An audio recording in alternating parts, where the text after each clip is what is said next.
9 à la puissance 4, le tout puissance x, et est égal à 4 puissance 9, le tout puissance x. Si vous êtes nouveau dans cette chaîne, je vous invite de vous abonner et partager, liker la vidéo. Alors donc là, ici, regardez, le 9 il est à la puissance 4, et le 4 encore, il est à la puissance x. Et c'est la même chose ici, donc j'ai le 4 qui est à la puissance 9, et le 9 il est à la puissance x. Ne vous inquiétez pas. Alors dans ces cas, on va essayer d'appliquer ln de part et d'autre afin de faire descendre ce qui est en puissance. On est d'accord? Par exemple, si vous avez 2 à la puissance 3, le tout puissance carré, donc ce qui fait que il faut revoir celui-là. 3 au carré, ça fait 9. Donc on aura 2 puissance 9 comme ça. Donc c'est tranquille. Donc c'est pas la peine de se paniquer. Donc alors ici, qu'est-ce qu'on obtient? Donc on va appliquer ln de part et d'autre. Donc j'aurai ln, d'accord, de 9 puissance 4, le tout puissance x, qui est égal aussi à ln, d'accord, de 4 puissance 9 puissance x. Et donc on va appliquer la propriété de ln qui dit quand j'ai ln de a à la puissance n, ceci est égal à n ln de a comme ça. Et donc tout ça, toute cette partie-là, c'est égal à n. Donc c'est la même chose. Ici aussi, cette partie, c'est égal à n. Si tu es là jusqu'à ici, c'est que tu portes un intérêt majeur pour cette vidéo. Donc je disais, cette partie-là c'est n, cette partie-là c'est n. Et donc le n, il va descendre. Donc on aura un truc comme ça. On aura 4 puissance x multiplié par ln de 9 qui est égal à 9 puissance x comme ça multiplié par ln de 4.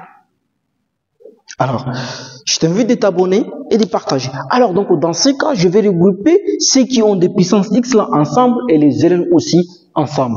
Ça veut dire quoi? Ça veut dire que je vais regrouper les 9 qui a puissance dans sa tête là avec les 4 et le ln de 9 aussi, je vais les déplacer de l'autre côté. Donc ce qui fait que j'aurai ici 4 puissance x divisé par 9 puissance x là est égal aussi à ln de 4, d'accord, sur ln de 9. D'accord. On va essayer de se compliquer encore, on va essayer de décomposer. Mais avant de décomposer, vous savez très bien que quand on a cette expression, quand on a a à la puissance n sur b à la puissance n, on va transformer cette écriture. Donc ceci est égal à quoi? Est égal à a sur b, le tout à la puissance n.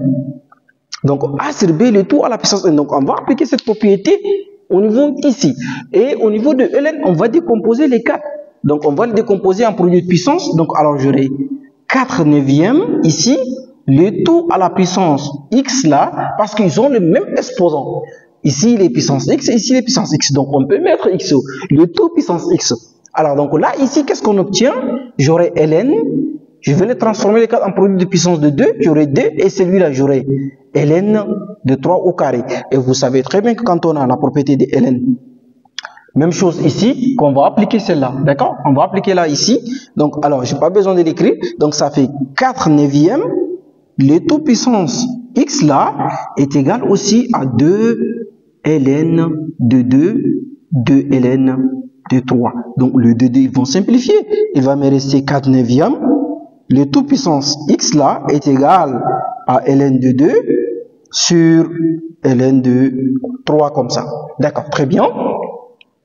Alors, donc là, qu'est-ce que je dois faire encore? Je dois faire une transformation parce que j'ai besoin de x. Donc, pour faire descendre le x, je dois encore insérer ln. D'accord? Donc, je dois insérer ln. Donc, ce qui fait que j'obtiens ici ln, d'accord, de 4 neuvièmes.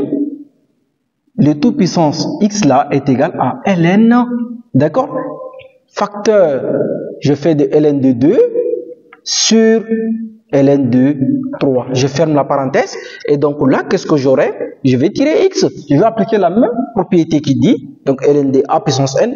Donc alors, c'est ce qui veut dire que j'aurai x multiplié par ln de 4 neuvième est égal. Mais maintenant ici, ce qui fait que j'obtiens ln facteur de ln de 2 sur ln de 3. D'accord. Alors, qu'est-ce qu'on aura? On va tirer x. Donc, x est égal, on obtient ln, facteur de ln de 2 sur, donc c'est pas, alors, donc j'obtiens ici, mon x là est égal, x est égal, ça fait que j'aurai ln, en parenthèse de ln de 2 sur ln de 3, d'accord? Le tout sur ln de 4 sur 9. D'accord? C'est pas joli, on va les décomposer. Alors, vous savez très bien que la propriété de ln qui me dit quand j'ai ln de A sur B, c'est égal à ln de A moins ln de B. On va appliquer cette propriété ici. Mais ici, il y a ln, donc ne t'inquiète pas. Donc, on aura x qui est égal. Donc, on aura x qui est égal. Donc, au dénominateur, on aura ln de 4 moins ln de 9 comme ça. Mais maintenant, au numérateur, j'ai ln. Donc, ce qui fait que j'aurai ln, d'accord, entre parenthèses, ln de 2 moins, d'accord, ln encore de ln de 3, comme ça. Et donc là, tu as la valeur réelle de x. Maintenant, si tu veux la valeur approchée de x, maintenant, tu peux juste utiliser la calculatrice pour trouver la valeur approchée de x. Voilà, mesdames et messieurs, d'une façon simple, nous sommes arrivés à la fin de nos calculs. Si vous avez apprécié les calculs, je vous invite de vous abonner, de partager et liker la vidéo.